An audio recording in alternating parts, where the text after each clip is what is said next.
This is the Dallas Morning News.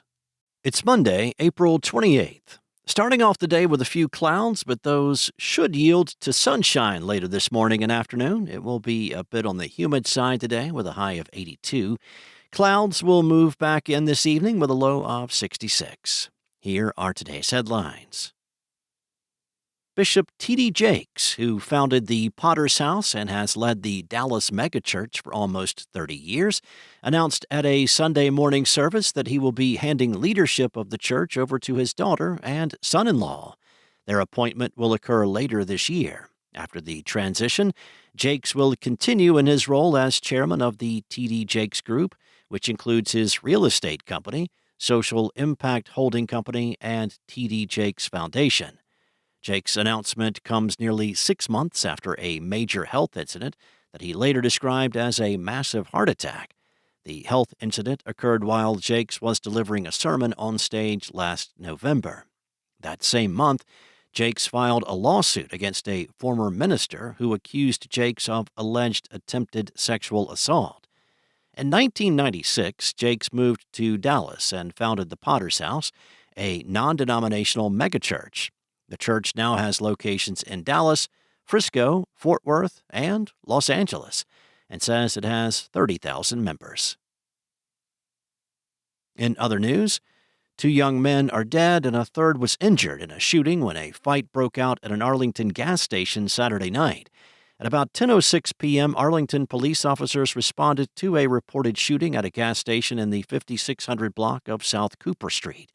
There, they found a 19-year-old man and a 20-year-old man with gunshot wounds. They were taken to local hospitals where they were pronounced dead. Another 19-year-old man was shot in the foot. He was taken to a hospital and has since been treated and released. Officers determined 2 groups got into a physical fight in the gas station parking lot before the suspect, 17-year-old Saman Islam, allegedly retrieved a gun from a vehicle and fired multiple rounds. Islam, as well as multiple other people involved in the incident, were still on the scene when officers arrived. Next up, a throng of people gathered in downtown Dallas Sunday afternoon to rally against the Trump administration's policy changes that have affected labor, federal workers, and immigrants' rights. According to organizers, the rally held at Civic Garden was part of May Day celebrations across the country, an event also known as International Workers' Day.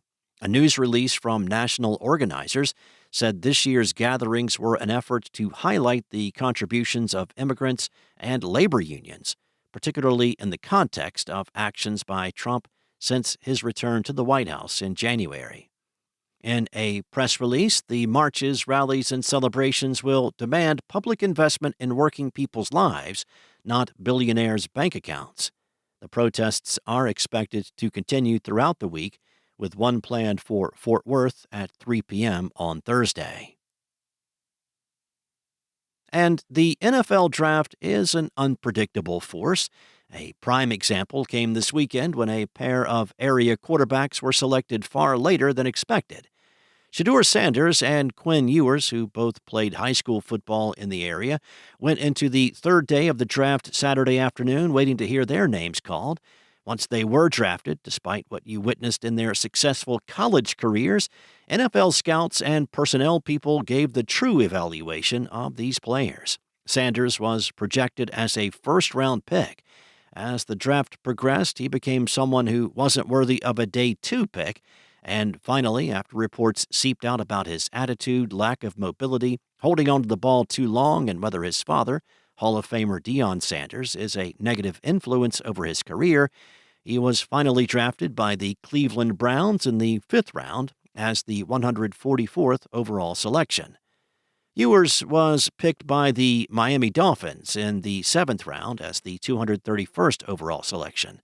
12 quarterbacks were taken off draft boards before Ewers. The negatives about him were his durability and his arm strength. Thanks for listening. For more on today's stories and the latest breaking news, visit dallasnews.com. Enjoy your day, and I'll be back tomorrow with more from the Dallas Morning News.